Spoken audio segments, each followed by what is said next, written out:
एक बहुत इम्पोर्टेंट चीज़ मुझे ध्यान में है आपकी इस डिस्कशन से। एक बहुत इम्पोर्टेंट सवाल है। मैंने देखा है ओवर द इयर्स कि बच्चे ना कोई गोट ढूँढते हैं अपना फेलियर का ठीकरा फोड़ने के लिए। कभी वो टीचर को बना देते हैं वो, कभी अपने पेरेंट्स को एक ऊपर ठीकरा फोड़ते हैं, तुम्हारी वजह से नहीं कर पाया, तुमने बोला था इसीलिए, सर आपने बोला था तभी नहीं हो पाया।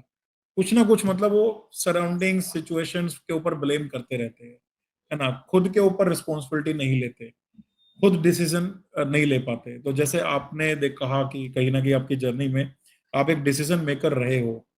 तो क्या आपको लगता है कि बीइंग ए डिसीजन मेकर और being a dependent person for taking the decisions, ठीक है? क्या लाइफ में आगे बढ़ने के लिए ज़रूरी होता है? लाइक जो बंदे दूसरों के कहे कि माँ-बाप ने कहा चलो यूपीएससी कर ले, ठीक है अब मैं यूपीएससी कर लेता हूँ। फिर नहीं हुआ, तो हाँ, आपने बोला था करने के लिए, मैं तो कुछ और करना चाहता था। तो कैसे डिफरेंशिएट करोगे being a decision maker to being a non dependent person? कौन ज़्यादा आगे लाइफ में बढ़ सकता है? और डिसीजन लेते समय कहना आसान है डिसीजन लेना, बट यार अंदर से ना मैं अगेन वर्ड यूज़ नहीं करना चाहता वो, लेकिन डर बहुत लगता है कि यार फेल हो गए तो क्या होगा, है ना? तो आपको कैसे ये हिम्मत मिली आगे खुद से डिसीजन लेने के, इतने बड़े-बड़े डिसीजंस? क्या कहाँ से हिम्मत आई? सो आई थिंक ये चीज थोड़ा सा, एक तो वो थोड़ा सा वो अपब्रिंगिंग वाला भी होता है कि हुँ, मतलब I was always a rebellious kid के अपने मन की हुँ, करनी है ये वो करके। तो even the chemical engineering decision कि why to take chemical engineering जब सीएस मिल रहा है, आईटी मिल रहा है, ये सब मिल रहा है। तो आई हुँ, think my journey basically of taking these heavy decisions started from there कि मेरे ओके, पेरेंट्स वर लाइक हम बाहर खड़े काउंसलिंग के, वो कह रहे सीएस ले लो, आईटी ले लो बेटा, सब यहाँ पे कोई केमिकल इंजीनियर नहीं ले रहा है। फर्स्ट काउंसलिंग में आके क्या ले रहे हो, ये क्या प्लांट में काम कराएंगे, कुछ बाहर भेज देंगे, कुछ तो कराएंगे, ये अच्छी बात नहीं है, लड़कियां नहीं करती हैं सब। तो आई वाज लाइक नो, मेरे को केमिकल इंजीनियरिंग करनी है क्योंकि मेरे को इंटरेस्ट है। तो ये चीज आपको करना, अब क्या है वहां पे मेरा एस्केलेटेड कमिटमेंट हो गया कि ये चीज मैंने अपने उससे लिए, तो अब मैंने मेरे को अपने रिजल्ट दिखाने हैं। तो बिल्कुल, मेरे को वो चीज इवेंचुअली करती रहनी पड़ी। इट्स नॉट लाइक, और मेरे को एक चीज ये भी लगती है कि जो आप अभी बोल रहे थे एक्सक्यूजेस का, तो दे हुँ, can be hundred of excuses why you बिल्कुल, fail, but these are not going to help you any out. तो बिल्कुल, आपको बस वो एक मोटिवेशन और एक अपने अंदर देखना है, बाकी सब चीज एक्सटर्नल है। आज आपको भले ही वो बोल रहे हैं कि चलो ठीक है, आपने आपको बोल दिया, आपको ब्लेम कर दिया, but it's not helping them anyways. तो why to invest your energy in something which is not helping you eventually. मैं ब्लेम चाहे से 50 लोगों को कर लू, लेकिन उससे मेरे को क्या बेनिफिट है? अल्टीमेटली कुछ नहीं है। मतलब जो मेरा पहले स्टेटस था, अगर मैं फेल हूं तो मैं यहाँ पे भी फेल हूं ना। 50 लोगों को बेनिफिट करके मैंने अपने आपको खुद को नेगेटिव और कर लिया, rather than staying a positive person looking at the learnings basically। तो लाइफ में आई थिंक लर्निंग्स बहुत बड़ा इंपॉर्टेंट रोल है। Even your failures teach you something कि अच्छा ये नहीं करना है, ये करना है, तो ये लर्निंग्स थी। तो एटलीस्ट अब मुझे इतना तो पता है कि ये तो नहीं करना है, बाकी हुँ, नई तरीके की मिस्टेक्स होगी, दैट आई कैन हैंडल। और हुँ, दूसरी चीज आई थिंक कि आपको ना वही अलाइनमेंट देखना पड़ेगा कि आप कहाँ पे अलाइन कर रहे हो। तो आप डिसीजन, एक स्टैंड आपको हमेशा से लेना पड़ेगा, आज नहीं तो कल। मतलब आई नो कि there are some people in my groups also जिनके पेरेंट्स थोड़ा सा ओवरशैडो करते थे कि नहीं बेटा यही करना है, यही अच्छा है। तो लेकिन there is always a 50-50% chance, और अगर आप वहां पे सक्सेसफुल हो भी गए तो भी मैंने वो लोगों को देखा कि they are not happy working what they do. तो हुँ, यहाँ पे क्या है, यहाँ पे मैं खुश हूँ कि मेरे को पता था कि मुझे यही करना है। अगर नहीं करना तो I want to change my situation, और हुँ, सिचुएशन में मैं फिर अपने पेरेंट्स पे डिपेंडेंट नहीं रहूंगी कि अब मैं इनसे जाके पूछूं कि मैं जॉब छोड़ दूं या नहीं। ठीक है, तो मैं छोड़ दूंगी। तो वो इंडिपेंडेंसी आपको आज नहीं तो कल एक बिल्ड करनी है, बिकॉज हमारे पेरेंट्स की भी नॉलेज बहुत लिमिटेड है। दे बिल्कुल, ग्रो अप बिल्कुल, different circumstances, we are growing up in a very evolving world now. तो जहाँ बिल्कुल, पे कटिंग एज कंपटीशन है, आप अपने पेरेंट्स की नॉलेज पे नहीं रिलाय कर सकते। आपके पेरेंट्स के टाइम पे बहुत कम पैसे चाहिए थे सरवाइव करने को, हुँ, लाइफ के इतने एम्बिशियस नहीं थे, लोग इतना हुँ, खर्चा नहीं करते थे। आज के हुँ, जमाने में लोग बिलीव करते हैं कि टू स्प्लर्ज की छोटी छोटी बिल्कुल, खुशियों पे ज्यादा, रादर देन बिल्कुल, saving it for the bigger time. कि जैसे आप अगर बिल्कुल, गवर्नमेंट जॉब का बोले तो वो सैलरी छोटी छोटी मिलती है, लेकिन पेंशन अमाउंट बड़ा मिलेगा। लेकिन मेरे को ये है कि मैं तब तक जिंदा तो रहूं।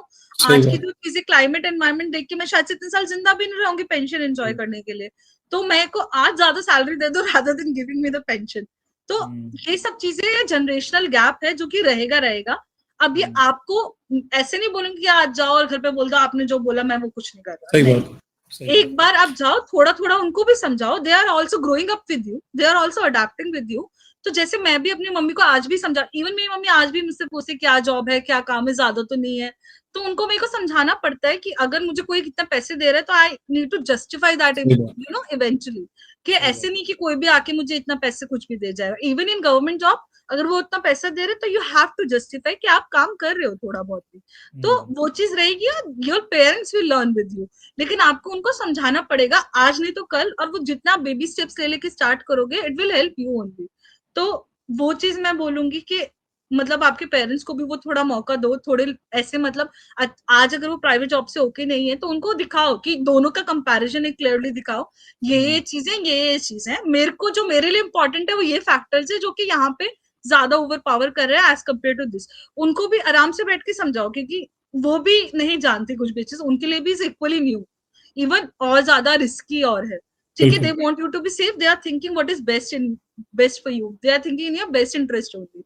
ऐसा नहीं है कि वो आपके लिए मेरे लिए किसी के लिए भी गलत चाहते हैं हमारे parents, but they just want us to be safe, कि हम सेफली रहे लाइफ में।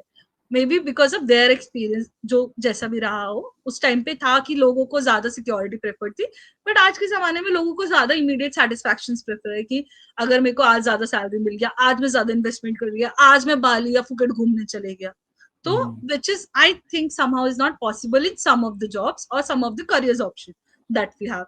फॉर एग्जाम्पल जैसे आप आईआईटी दिल्ली का देख लो, अब आईआईटी दिल्ली में लोग पीएचडी करने जाते हैं, वो आराम से बाहर रहते हैं। For a person to think कि मैं पीएचडी करूं तो मैं 7 साल लग जाएंगे यूएस से करने में, और ऑन दी अदर हैंड एक मेंटालिटी है कि 7 साल में यूएस में रहूंगा, उसके बाद मेरे को यूएस में करियर मिलेगा सही एंड आई विल बात बी है गेटिंग पेड इन डॉलर्स। तो सही बात यू है सी दोनों है सेम ही चीजें बोल रहे हैं, लेकिन एक मेंटालिटी की how you looking at the situation. सही बात बेसिकली है आप so many friends, so many seniors who moved to US after you know MTech, जो वहां से पीएचडी करे, यूरोप से करे, there are some people, there is this one girl who joined IIM Jammu as a faculty this year. तो ये सब भी लोग करे, they are coming back to India, और they might not, it's their decision, but it's a good career option, it depends on what आपको क्या चाहिए इवेंचुअली लाइफ में। तो आई थिंक वो एक बहुत बड़ा फैक्टर है, एंड योर पेरेंट्स तो मेरे ख्याल से विल कम अलोंग, बस आपको थोड़ा थोड़ा उनको बेबी स्टेप्स लेके उनके साथ मूव करना है लाइफ में। बिल्कुल ठीक बात है और मैंने भी मेरी लाइफ में ऐसा देखा है कहीं ना कहीं कि जो बंदे डिसीजन मेकर होते हैं और क्लियर होते हैं तो लाइफ में वो अच्छा करते ही करते हैं आगे बढ़ते ही बढ़ते हैं मैंने भी जब अपने मास्टर्स में जब प्लेसमेंट सीजन था तो मैंने प्लेसमेंट के लिए रजिस्टर ही नहीं किया तो मैंने घर पे बात बताई कि मुझे प्लेसमेंट प्लेसमेंट नहीं चाहिए मैं नहीं बैठना चाहता तो पेरेंट्स ने काफ़ी बोला कि यार आईआईटी दिल्ली में अच्छा प्लेसमेंट पैकेज लग जाएगा मैंने बोला 9 to 5 जॉब ही नहीं करनी मुझे कॉर्पोरेट में जाना ही नहीं है एंड इवन आफ्टर जब मैंने टीचिंग करियर स्टार्ट किया तो शुरू में उन्होंने काफ़ी बोला कि भर दे पीएससी का फॉर्म तेरे को तो सब आता है तो वो कर दे काम चला जा मैं कहा मैं जाऊंगा अकेला जाऊंगा आज मैं टीचिंग में हूँ हजारों बच्चों को भेजूंगा तो क्या बड़ी एग्जैक्टली। चीज आप बताओ है ना तो अगेन पेरेंट्स का जनरेशनल गैप काफी रहता है और काफी देर बाद जाके उन्हें समझ में आता है कि हाँ जो चल रहा था वो क्यों चल रहा था और कैसे चल रहा था एक लास्ट क्वेश्चन श्वेता मैं आपसे और पूछूंगा कि बीइंग ए गर्ल है ना ये जो जर्नी आपकी रही है बहुत सारी लड़कियां भी आपको इस सेशन में देख रही होगी है ना जो कि शायद गेट की हाफ हार्टेडली प्रिपरेशन कर रही है कि ठीक है पता नहीं है होगा ठीक है नहीं तो अगले साल देख लेंगे कोई ऐसे वैसे कॉलेज से मास्टर्स कर लेंगे फिर अपना शादी करके अपना सेटल हो जाएंगे तो उनको क्या कहना चाहोगे कि लाइफ सिर्फ इतनी ही है और अगर तैयारी कर भी रहे हैं वो तो कितना सीरियस होकर तैयारी करे और लाइफ में वो कितना आगे जा सकती है ना मतलब बीइंग ए गर्ल एक गर्ल को क्या सोचना चाहिए अपने आप को और कितना आगे बढ़ना चाहिए कैसे बढ़ना चाहिए तो एक बार उसके बारे में तो बेसिकली आई थिंक आज के जमाने में इट्स वेरी वेरी लाइक मैं ये इंपॉर्टेंट क्वेश्चन टू इसलिए पूछ रहा हूँ हाँ क्योंकि बहुत सारे स्टूडेंट्स मेरे ऐसे हैं जो गेट की तैयारी जस्ट इसीलिए कर रहे हैं कि चलो 1 साल डिले हो जाएगा मैरिज में और 2 साल की मास्टर्स भी इसलिए करते हैं कि चलो 2 साल और डिले हो जाएगा मतलब they are not thinking about their career they are thinking कि चल 1-2 साल और डिले हो जाएगा that's why I am asking this to be honest मेरे भी वन ऑफ द वो फैक्टर था हाँ जब मैं कर रही थी, तो हाँ तो आई कैन रिलेट देयर। सो लेकिन बेसिकली ना मतलब व्हाट आई फेल्ट कि ठीक है मेरे को उस टाइम पे डिले करना था, और आज की डेट में ये है कि आई कैन मतलब afford a lot of things, I can take बिल्कुल दोस फाइनेंशियल डिसीजंस जिनके लिए कल मेरे को शायद से किसी और का सपोर्ट चाहिए था या वेट करना था। I can go out and buy a flat on my own, to be honest. Matlab I have enough of funding, enough of salary option that can eventually like single handedly fund my entire house loan or something. बहुत बड़ी बात। तो वो एक financial freedom होनी चाहिए, because हमारे parents को एक जनरेशन भी अगर एक लाइबिलिटी की तरह दिखता है, it is because of some reason जो पहले होता था, बट टाइम्स आर चेंजिंग, तो we need to change with times. मेरी भी फैमिली में जैसे आप देखोगे कोई भी नहीं है इतना इंडिपेंडेंट। मेरी मम्मी बस मेरे को पुश किया, लेकिन उससे पहले I had no role model as such की लाइफ में कि कोई कर रहा हो। People got married, my mom even had a child marriage and all, so I grew up in this kind of situation. तो ये वाली चीज मेरे लिए बहुत इंपॉर्टेंट थी, to be financially independent, to take my decision on my own, to take a call when I want to get married or I don't want to get married. So that is entirely my call. I'm at 30 right now, and I'm really happy with all the things that I've achieved in my life. So it happened because I went into IIT Delhi at first, because वहां से मतलब मुझे ऐसा लगा कि जो हम एक ऑरा में लड़कियों को देखते हैं, because I was in Banasli University. Banasli is a all girls college. वो जिस ऑरा में आप लड़कियों को और सबको देखते हो, it's very different than what all these places, all these co-ed premier institutes teach you to, कि वो वहां पे ऐसा एसेट दिखते हैं कि तुम लड़की हो तो तुम तो बहुत अच्छा काम कर रही हो, और वो और एनकरेज करते हो उस चीजों के लिए। तो यू सी के पहली बार एक लाइबिलिटी से हटके आप एक एसेट की तरह ट्रीट किए जा रहे हो यहाँ पे। बी इट कहीं भी कोई सा भी स्पेस हो, कि आपको नॉर्मल एक स्पेस हो, यू विल बी वेलकम्ड, लोग तुम्हारे डिसीजंस लेंगे, लोग तुम्हें लीड करने को बोलेंगे। और जहां पे नहीं होता वहां पे कोई बात नहीं, यू विल प्रूव योरसेल्फ। तो the fighter attitude you need to have in yourself, कि एटलीस्ट मैं अपने आप को प्रूव कर पाऊं, आई हैव इनफ अपॉर्चुनिटीज। अगर आपको एक अपॉर्चुनिटी मिली है, पहली बात तो आई नो मेरी बहुत सारी ऐसी फ्रेंड्स थी जो चाहती थी गेट करना, लेकिन उन्होंने बनसले के बाद नहीं किया, because their parents wanted them to get married, कि जैसे कॉलेज हुआ, जॉब लगा तो लगा, नहीं लगा तो शादी कर लो। तो अगर आपको गेट का अपॉर्चुनिटी भी आपके पेरेंट्स दे रहे हैं, it's a very big opportunity that they have given you. They've invested in you, they have given you ample amount support financially और emotionally. तो उस चीज का यूज करो, ना कि मिस यूज करो। तो गिव योर बेस्ट। अगर आपको गेट नहीं करना, आपको जो करना आप वो करो, ठीक है, लेकिन give your best, make your parents proud, and उनको शो करो, मतलब उनको भी नहीं तो एक सोसाइटी को शो करो कि why it is important to invest in girls. जो सोसाइटी एज अ लाइबिलिटी की तरह देखती है, सोसाइटी को भी पता चले कि लड़कियां पढ़ाने से लड़कियां आगे जाएंगी तो कितना ज्यादा अच्छा रहेगा। You are actually educating a whole generation, you are actually inspiring a lot of girls around you. I remember on the same line, I remember कि जैसे मैं IIT दिल्ली गई थी, I was the first person to basically pursue engineering and then go into IIT Delhi.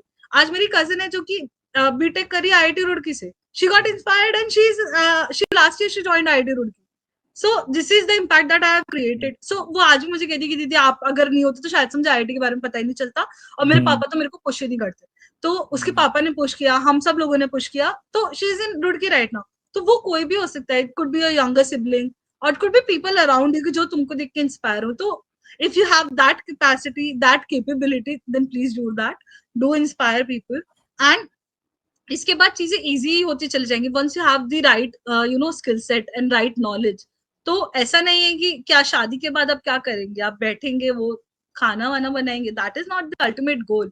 You are here to solve some problem, solve some bigger problems, some society issue, to make an identity of your own. Your husband's identity, your father's identity is not your own identity.